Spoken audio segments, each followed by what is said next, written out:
Nauzubillahi minasyaitonir rajim. Bismillahirrahmanirrahim.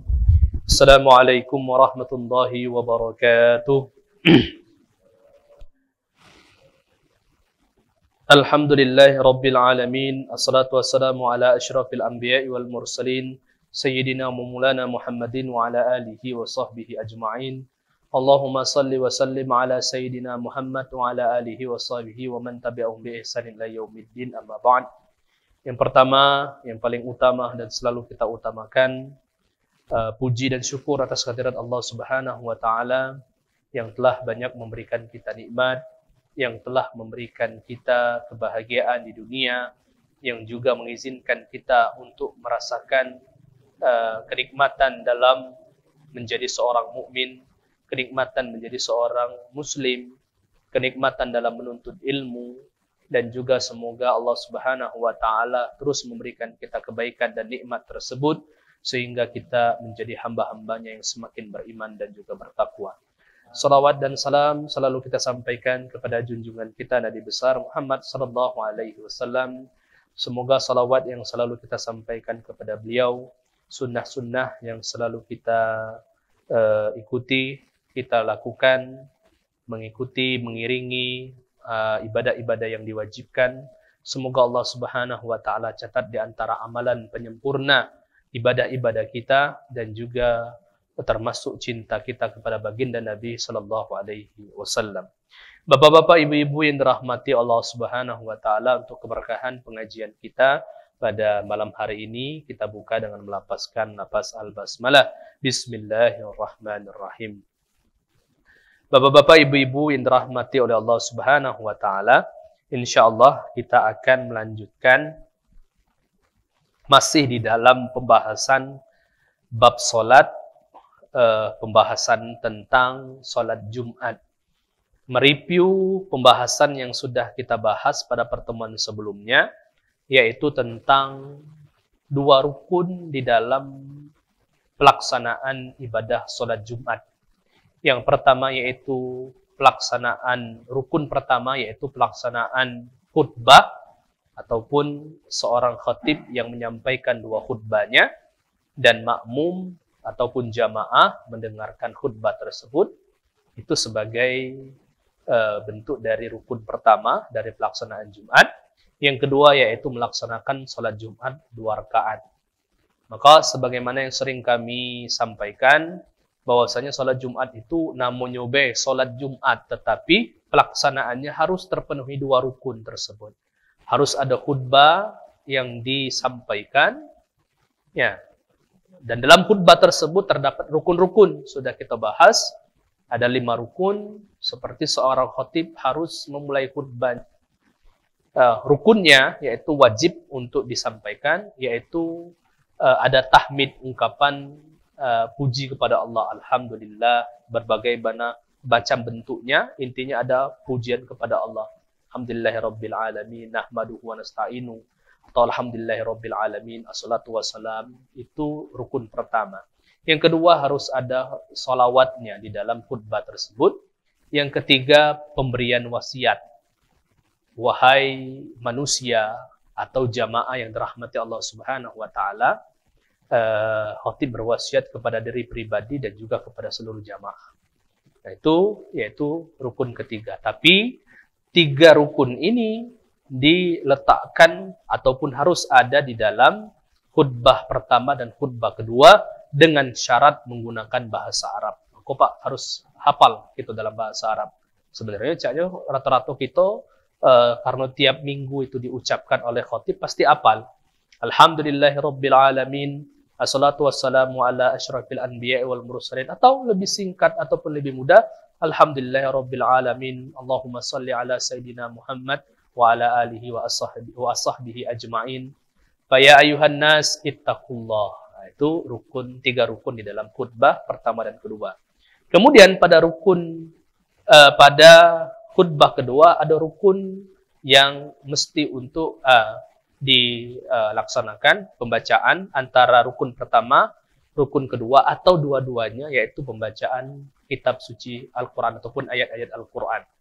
Baik ayat yang membahas tentang tema yang akan disampaikan, ataupun ayat-ayat umum. Kemudian rukun kelima yang harus ada dalam khutbah itu adalah pembacaan doa yang harus menggunakan bahasa Arab. Yang sering dibaca oleh imam biasanya Allahumma gfir lil muslimin wal muslimat sampai akhir. 5 hal tersebut merupakan bagian dari rukun khutbah. Apabila di antara rukun tersebut hilang, maka khutbahnya tidak sah, harus diulang lagi. Kemudian yang selanjutnya yaitu pelaksanaan sholat Jumat seperti sholat-sholat yang lain yang 2 rakaat, ya, dan sesuai dengan rukun. Apabila terpenuhi rukun di dalam sholat, maka sah di dalam pelaksanaan dan syaratnya harus dilaksanakan secara berjamaah. Maka tidak boleh, tidak dianggap sholat Jumat kalau munfarid ataupun sendiri, pelaksanaannya harus jamaah. Itu tadi kewajiban ataupun rukun di dalam pelaksanaan sholat Jumat. Namun ada sunnah-sunnah. Nah, tadi kalau seandainya khotib tidak melaksanakannya, maka hal tersebut bisa menyebabkan tidak sah di dalam penyampaian khutbah ataupun di dalam pelaksanaan ibadah sholat, diantaranya menyampaikan khutbah. Namun ada hal-hal yang disunnahkan. Jadi apabila dilaksanakan dapat pahala, tidak dilaksanakan pun ini merupakan bagian penyempurna dari khutbah ataupun rukun pertama yaitu penyampaian khutbah. Nah, sunnah yang pertama adalah at-taharatu wasitrul aurah sunnatun indal jumhur. Seperti yang kita bahas kemarin, Pak. Khatib itu rukunnya harus suci dan juga harus menutup aurat. Menurut madhab Syafi'i. Tetapi, nah ini baru kami jelaskan, selain dari madhab Syafi'i, suci itu tidak wajib. Kemarin ada yang nanya kan, Pak, mana kalau khatib itu batal khutbahnya? Menurut madhab Syafi'i, harus mengambil wudhu khatib tersebut. Tetapi menurut mayoritas ulama, lanjut ke beh.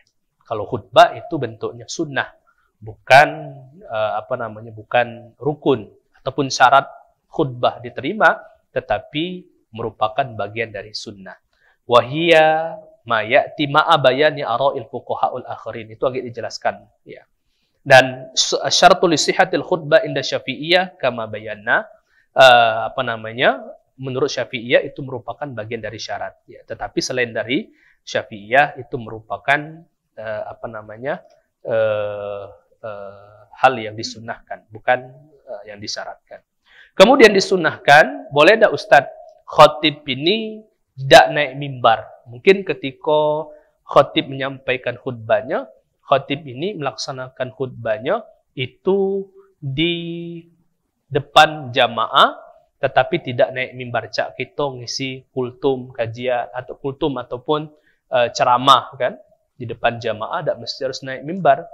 Kata ulama, naik mimbar itu adalah sunnah Nabi alaihi salatu wassalam. Ya, tetapi kemarin di madhab Syafi'i sebagian itu merupakan syarat khutbah. Karena ngapa? Khatib itu harus dijenguk oleh jamaah. Tapi sebagian mayoritas ulama mengatakan bahwasannya itu adalah sunnah Nabi sallallahu alaihi wasallam. Kemudian sunnah yang selanjutnya al-julusu 'alal minbar qabla syuru'i fil khutbah. Seperti yang sudah kita bahas kemarin, Pak. Ketika imam mengucapkan salam, Assalamualaikum, salam itu hukumnya juga termasuk bagian dari sunnah. Assalamualaikum warahmatullahi wabarakatuh. Kemudian duduk, nah duduknya itu adalah bagian dari sunnah. Mana kalau seandainya dia Assalamualaikum bertegak sampai khutbah ada apa-apa. Cuman Rasul ketika khutbah, ketika salam, Rasul duduk sebentar, kemudian bangkit lagi untuk menyampaikan khutbah. Maka duduk itu adalah sunnah. Istiqbalul qaum biwajhi dunal tifatu yaminan wala shimal. Disunnahkan juga seorang khatib itu ketika khutbah istiqbal al-qaum, harus berhadapan dengan jamaah. Maksudnya berhadapan dengan jamaah, kalau jamaah di sini, di sini. Kalau jamaah di sini, di sini, di sini, di sini. Tak boleh menyampingi jamaah. Apalagi sampai istidbar, maksudnya membelakangi jamaah. Tapi ada khutbah, Pak, selain khutbah Jumat, yang disunnahkan untuk membelakangi jamaah. Solat, khutbah ketika solat minta hujan. Nah, itu ada. Disunnahkan.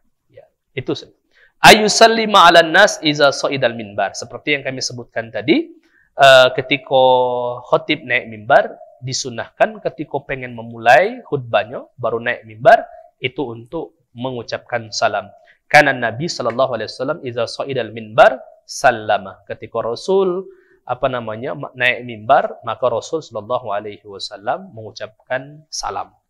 Kemudian sunnah selanjutnya, ayu azzina muazzin wahid. Nah, disunnahkan untuk azan sekali. Ketika waktu imam naik mimbar, Assalamualaikum warahmatullah, di sanalah disunnahkan untuk berazan. Ya, baina yadail khatib. Ya, di antara khatib melaksanakan ataupun ingin menyampaikan khutbah tersebut. Ketujuh, bada'atu bihamdillahi wa sana alaihi wa syahadatin wa salatu ala nabi wal idza wa tazkir qiraatil ayat Quran wal julus bainal khutbatain. Ini Pak, ini penjelasan tambahan. Selain dari mazhab Syafi'i berpendapat bahwasanya alhamdulillah, kemudian syahadat, biasanya kan setelah alhamdulillahirabbil alamin, nahmaduhu wa nasta'inuhu sampai akhir asyhadu an la ilaha illallah, ada syahadatnya. Itu merupakan bagian sunnah. Selawat atas Nabi selain mazhab Syafi'i itu hukumnya juga sunnah. Jadi Pak, ini yang pengen kami jelaskan. Kalau kita memang berpegang dengan mazhab Syafi'i ini, seperti pembahasan-pembahasan sebelumnya, maka paket jamaah ini, paket Jumat ini harus pakai Syafi'i galau. Mulai dari syaratnya kemarin harus 40, mulai dari cepet-cepet harus pertama yang melaksanakan sholat Jumat. Karena ngapa? Ketika melaksanakan Jumatnya ada ta'adud, masjid di sini melaksanakan Jumat, masjid amal melaksanakan Jumat, depan sana melaksanakan Jumat pula. Siapa yang pertama, dialah yang sah, sisanya itu tidak sah. Kalau mazhab Syafi'i. Nah, begitu juga dengan khatibnya ketika menyampaikan, kalau tidak mengucapkan dalam khutbahnya solawat dan juga alhamdulillah dan solawat, maka harus diulang. Tapi kadang kita ini campur-campur, Pak. Ketika solat Jumat, jamaahnya harus 40. Tetapi telat. Masjid amal mungkin duluan. Masjid amal. Kami juga nak melaksanakan. Padahal kalau nak melakukan syarat yang tadi, penuhi juga syarat yang selanjutnya. Begitu juga dengan khatibnya. Kami sering Pak nengok jamaah ketika mungkin lupa, jamaahnya lupa. Kadang dia lupa mengucapkan solawat. Alhamdulillahirabbil alamin. Ya, atau alhamdulillahi nahmaduhu wa nasta'inuhu wa nastaghfiruh. Sampai may yahdihillahu fala mudhillalah wa may yudlil fala hadiyalah. Asyhadu an la ilaha illallah wa asyhadu anna Muhammadar Rasulullah. Faya ayyuhan nas ittaqullah. Ada salawat yang ketinggalan di sana. Kalau seandainya memang pengurus masjid paham tentang hal tersebut, yang dia beranggapan bahwasanya Jumat itu harus 40, harus diukur. Tetapi pada kenyataannya, jamaah kita ini kebanyakan, ya, terkhusus di Palembang ini, setengah-setengah dalam mengamalkan mazhab Syafi'i. Jadi cak mano semampu dan sepahamnya dalam menjalankan. Tapi ini sudah kita kasih tahu bahwasanya dalam mazhab Syafi'i rukun itu. Tetapi di selain mazhab Syafi'i, contoh, alhamdulillah, sholawat terhadap Nabi, pembacaan ayat Al-Quran, itu merupakan sunnah selain dari mazhab Syafi'i. Jadi kalau ketinggalan pun tetap khutbahnya sah dalam pelaksanaan. Kemudian disunnahkan juga al-julus bainal khutbatain. Di antara dua khutbah tu cak mano? Apakah harus duduk? Harus tu tidak. Bagusnya duduk. Kalau dia nak bertegak duduk aku ni ada encok. Kalau duduk tak pacak bangun lagi misalnya. Maka dia bertegak terus, tak apa-apa, sah. Tapi kalau dia sehat dan pacak duduk, duduk lebih bagus karena mengikuti sunnah Nabi Sallallahu Alaihi Wasallam. Kemudian sunnah yang ke-8, isma'ul qaum al-khutbah warabu as-saut biha. Khatib jangan cak renungan malam.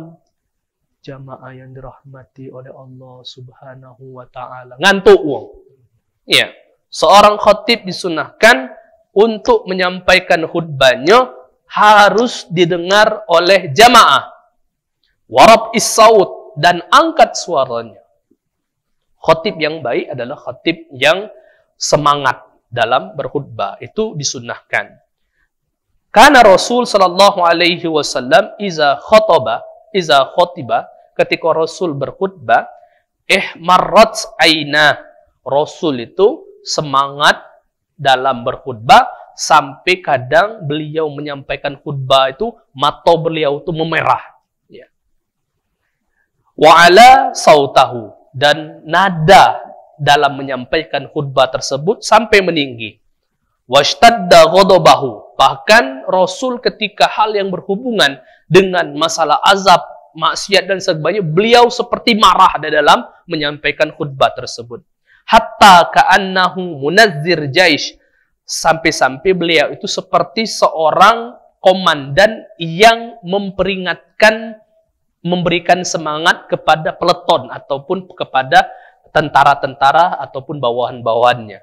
Oh yaqulu, ya, sabbahakum wa massakum wa yaqulu amma ba'd fa inna khairul hadisi kitabullah. Kemudian di sana ditambahkan dengan beberapa kalimat-kalimat yang sering kita dengar ketika khatib menyampaikan khutbah. Jadi khutbah itu berbeda dalam penyampaian. Kalau seandainya kajian mungkin datar ataupun mungkin ceramah datar, tetapi khutbah itu harus lebih semangat, lebih tinggi suara di dalam ini karena mengikuti Rasul Shallallahu Alaihi Wasallam. Kemudian, ini juga banyak yang sering ditinggalkan, Pak. I'timadul khatibu biyasarihi fi asna'i qiyamihi ala nahwi asa au saib au qaus. Rasul itu ketika khutbah beliau i'timadu biyasarihi. Beliau berpegang, bersandar tangan kirinya ketika berdiri menyampaikan khutbah i'timadu nahwa asa, memegang tongkat. Itu sunnah Nabi. Au saib, atau menggunakan pedang, au qaus, atau menggunakan panah. Untuk yang kedua ketiga jangan, Pak. Nggak dituduh wong nak provokator jamaah atau ungkat be. Itu sunnah Nabi dan disunnahkan oleh jumhur. Ya. Walamma rawa al-Hakam bin Hazan qala wafattu 'ala Nabi sallallahu alaihi wasallam. Saya pernah berkunjung kepada Nabi, fasyahidna ma'hul jum'ah, dan kami salat Jumat bersama beliau. Faqama mutawakki'an 'ala saib, kemudian beliau bertumpu ataupun bersandar, berpegang dengan saib au qaus au asa, menggunakan pedang, kadang menggunakan busur panah, kadang menggunakan asa, tongkat. Muhtasiran, tetapi bentuknya tidak sebagai bentuk dari tumpuan, tidak terlalu besar, tidak terlalu kecil, sedanglah di dalam. Dari sini menunjukkan bahwasanya sunnah untuk menggunakan tongkat. Itu disunahkan. Dan diriwayatkan oleh Sunan Abi Daud. Ke-10, sunnah bagi seorang khatib, taqsirul khutbatain. Seorang khatib harus pendek baik di dalam melaksanakan khutbah, menyampaikan khutbah. Contoh khatib yang tidak paham, panjang dia khutbah. Tidak paham dia sunnah Nabi. In tawwala salatul rajul faqassara khutbatuhu. Kalau seandainya bentuknya seorang laki-laki itu ketika sholat, dia sholatnya yang panjang dan khutbahnya itu bentuknya pendek. Yang benar itu. Kalau kita kebanyakan sebaliknya, Pak. Khutbahnya itu 30 menit, panjang 30 menit. Ketika sholatnya inna a'tainakal kautsar. Ya, seharusnya terbalik, sholatnya itu yang harus lebih panjang daripada khutbahnya. Itu sunnah Nabi Sallallahu Alaihi Wasallam. Kemudian sunnah yang selanjutnya al-insat fi asna'i al-khutbah. Nah, ini Pak masuk dalam kategori jamaahnya. Bagaimana keadaan jemaah ketika khutbah itu? Insot, harus fokus, harus diam ketika khutbah. Sunnatun inda syafi'iyah lil hadirin. Bagi Syafi'i ini hukumnya sunnah. Wa yukrahu lahumul kalamu fiha, dan makruh kalam. Berarti Pak, tidak haram. Berkata-kata itu tidak diharamkan sehingga menyebabkan batal. Jum'atnya tidak batal, cuman maksudnya adalah kurang sempurna di dalam salat. Wa idza quri'al Qur'an la yuhramu alaihimul kalam, tidak diharamkan di dalamnya untuk berkata-kata. Dzakara katsir minal mufassirin annahu warada fil khutbah. Kemudian sunnah yang selanjutnya. Ini panjang Pak penjelasan, kalaupun ada yang pengen ditanyakan kita bahas. Jadi intinya ngomong di ketika lagi khutbah itu tidak diharamkan. Atau bahkan boleh kita menjawab ketika khotib itu bertanya. Misalnya mungkin ada khotib yang bentuknya bertanya. Atau mungkin khotib atau jamaah bertanya kepada khotib. Itu juga pernah terjadi zaman para sahabat dulu. Ya. Nah, Ustadz Makmano kalau seandainya, nah sekarang masuk pembahasan tarkiyah. Sunnahnya belum selesai Pak. Ada pembahasan di dalam buku ini. Apa hukumnya innallaha wa malaikatahu yusholluna 'alan nabi? Kalau di masjid ini dah khatib Pak Ustaz. Tapi di masjid-masjid yang lain itu ada. Apa hukumnya? Wa iradul hadis al-muttafaq alaihi idza qultu li sahibika ansit faqad laghat. Ketika sudah khatib naik mimbar, maka tidak ada lagi yang berkata-kata termasuk yang menyampaikan tadi. Ya, dia cukup diam dan tidak ada yang mengatakan. Kalaupun pengen menyampaikan, maka disampaikannya itu kalau baca ketika khotib belum naik mimbar. Kalau kita kan banyak Pak. Ya itulah kalau kami Pak ketika khutbah dan khutbahnya itu ada bahasa itu ma'asyirol ataupun bilalnya itu kami nunggu bilalnya lah selesai itu. Sampai akhir baru kami naik. Karena ngapa? Takut berdosanya di bilalnya itu.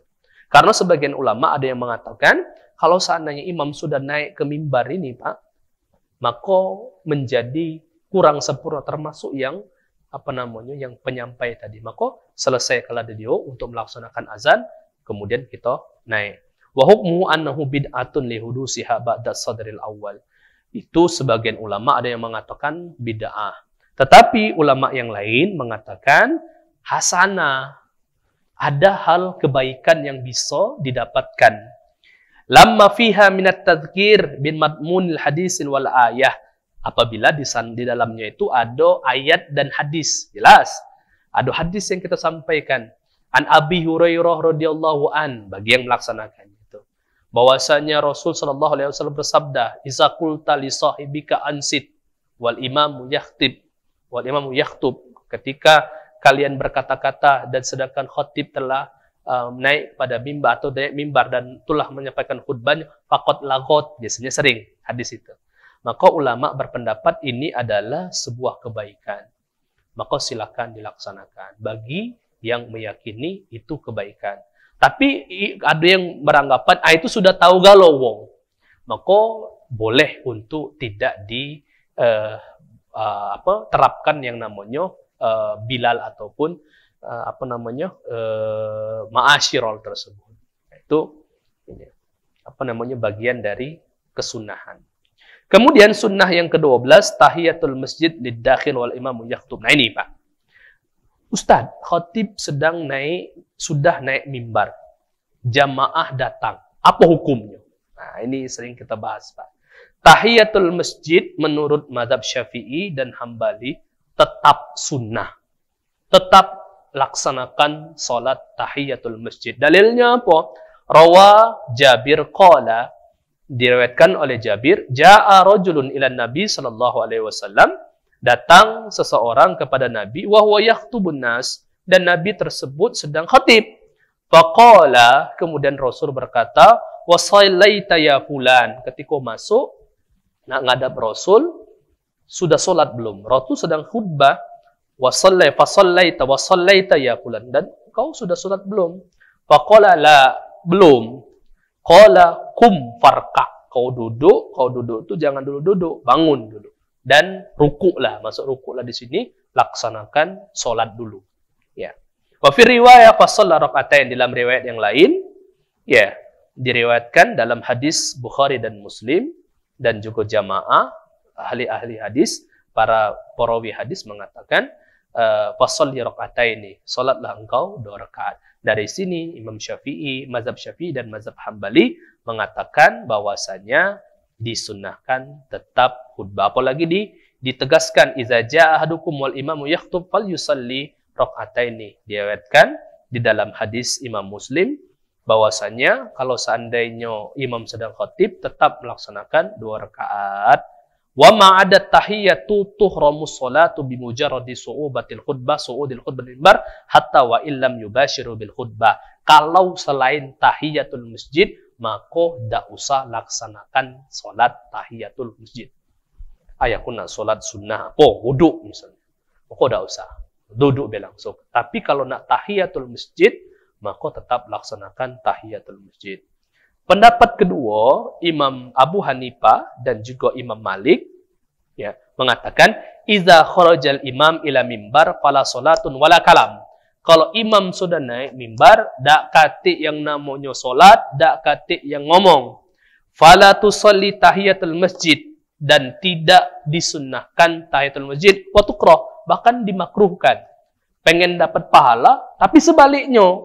Wa innama yajlisud dakhil wala yarqa, langsung duduk jangan solat.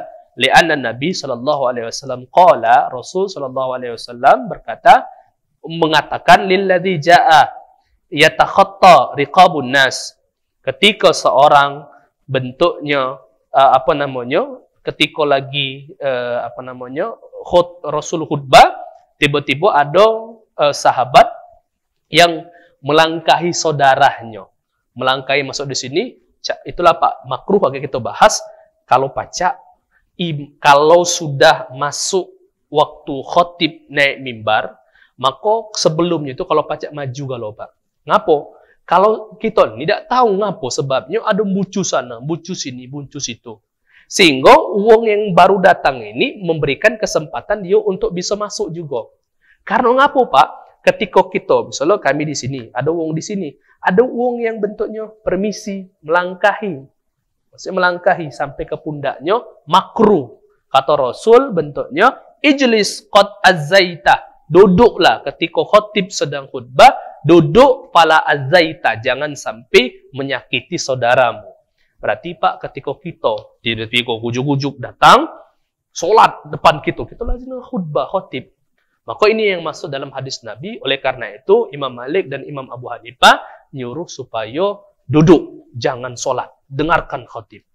Wa ajazul malikiyah tahiyatul dakhili yaqtadi bihim dan alim atau sultan atau imam la li ghairihim. Dan boleh, siapa kata mazhab Malikiyah mengatakan ada pengecualian yang dibolehkan. Siapa? Kalau ada ulama yang mungkin pengen tahiyat ataupun pemimpin, maka silakan untuk melaksanakan tahiyat. Tetapi selain daripada itu, duduk, diam, dan dengarkan khatib tadi. Jadi Ustadz kami ngambil yang mana? Jingok keadaan. Kalau seandainya tempatnya, bentuknya kosong di pinggir, ataupun imam ini bentuknya masih dalam keadaan nyampaikan masih awal-awal, alhamdulillahirabbil alamin, maka silakan sholat tahiyatul masjid. Kalau dak katik, langkah sana, langkah sini, depan khotib pula, Allahu Akbar, khotib bengong jingoknya, maka lebih baik duduk. Ya, itu kebijaksanaan. Karena ngapo? Di antara kedua pendapat memiliki dalil yang kuat kalau. Ya. Oleh karena itu bijaksana kita di dalam melaksanakan.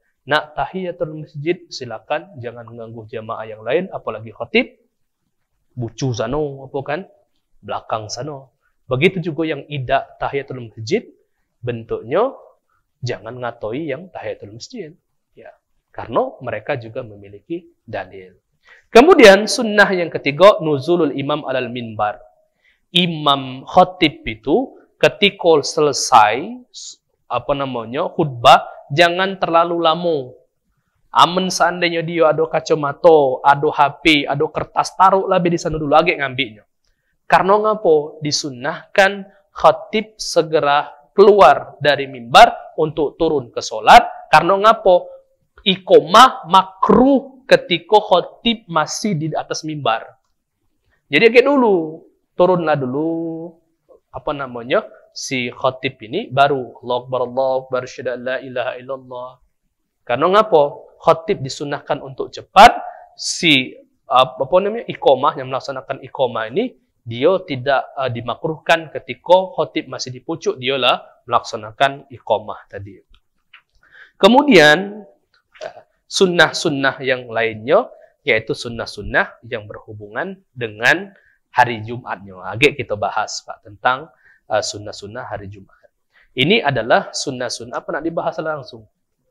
Nah, sekarang sunnah-sunnah yang tadi berhubungan dengan khotib, kekhususan kepada khotibnya. Sekarang sunnah-sunnah yang berhubungan dengan umum. Baik khotibnya, baik imamnya, baik kita jamaah, baik yang tidak solat juga. Disunnahkan apa? Yang pertama, disunnahkan khusus bagi yang solat dulu, ightisalu wa tatayyub wa laysa ahsanu siyab wa labsu ahsan siyab liman ya'til jum'ah. Ketika pengen melaksanakan solat Jumat, maka mandi dulu disunnahkan. Jadi ulama berpendapat, apakah mandi Jumat atau mandi nak solat Jumat? Kata ulama, dua-duanya. Nak 2 kali juga bagus. Karena mandi di hari Jumat itu sunnah. Mandi nak solat Jumat itu juga sunnah. Nak dua-duanya kalau sempat silakan, tapi jangan tak mandi. Sunnahkan mandi minimal sekali hari Jumat tersebut. Watatayyub, apa? Berwangi-wangian. Kalau baca, wanginya yang lembut, Pak.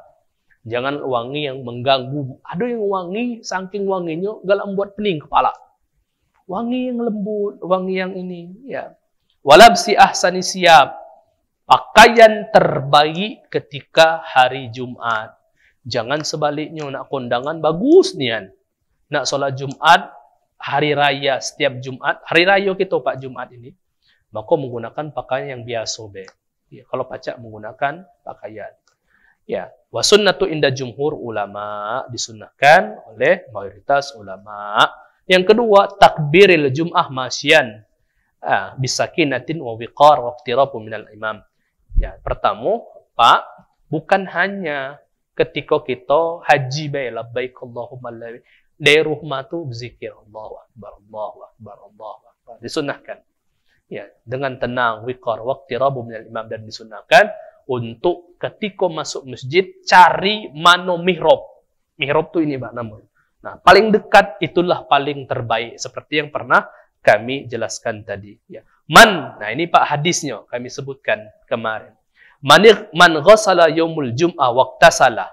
Barang siapa yang mandi di hari Jumat, yaumul jum'ah waqtasala, dan seluruh hal yang mesti dicuci. Maksudnya apa?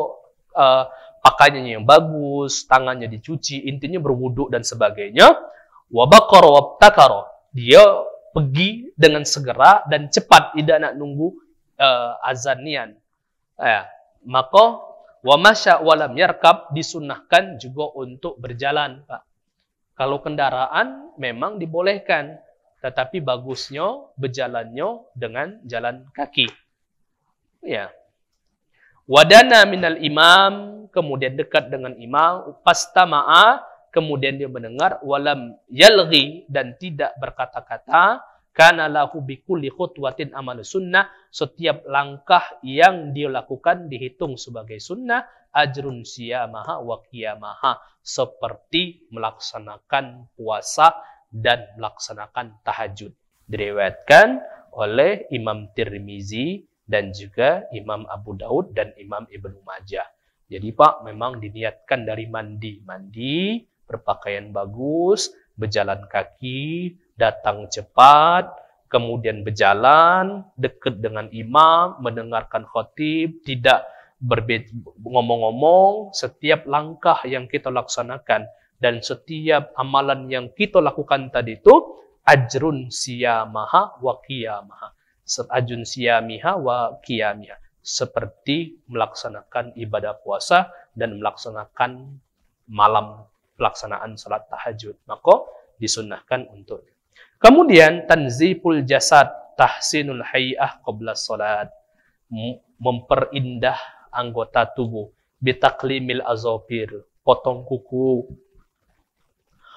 Wa qassus syarib, potong, merapikan, memotong, memendekkan kumis, ya. Wa naqtul ibit, termasuk juga bulu ketiak. Wa halqul ana wa anhizalika ki izalati raihatul kariha bisiwak. Kemudian meninggalkan hal-hal, menjauhkan dari hal-hal yang bau, gosok gigi, pakai siwak, dan segala hal intinya datang itu seperti kita cak solat Idul Adha tadi. Itu juga disunahkan di dalam kana ya'khuzu azafirihi wa syaribihi kulil jum'ah, bahwasanya Nabi sallallahu alaihi wasallam setiap Jumat beliau potong kuku dan juga mencukur kumis beliau. Kalau yang dibawa biarlah jenggot, ini sunnah. Qira'atu suratul kahfi yaumul jum'ah wa lailatuha, membaca surat kahfi paginya dan malamnya. Maksudnya apa? Ketika malam Jumat itu disunahkan membaca surah Al-Kahfi. Paginya ataupun ketika nak sholat Jumat itu, bagi bapak-bapak yang sudah pensiun, yang bentuknya dak kate gawian, baca surah Al-Kahfi. Fadilahnya banyak, Pak. Di antaranya menjauhi dari Dajjal. Man qara'a suratul kahfi yaumul jum'ah wa lailatiha fi fitnati waqi fitnatad dajjal, maka akan melindungi dia dari fitnah ataupun rayuan dari Dajjal. Ya. Kemudian iksaru minad du'a yaumiha wa lailatiha. Setiap hari Jumat, siangnya, paginya, malamnya banyak berdoa. Dikarenakan fihi sa'atun la yuwafiquha abdal muslim. Karena ada doa yang sedikit, yang kita tidak tahu doa tersebut. Wa huwa qa'imun yusalli yas'alullahu ta'ala syai'an illa atahu iyyahu wa asyara biyadihi yuqalliluha. Jadi Rasul itu memberikan dikit, kata Rasul, waktu tersebut sempit, tetapi ketika kita berdoa, ya, dan sholat Jumat, ya, maka Allah tidak akan menolak ataupun di sana yas'alullaha ta'ala syai'an illa atahu iyyah.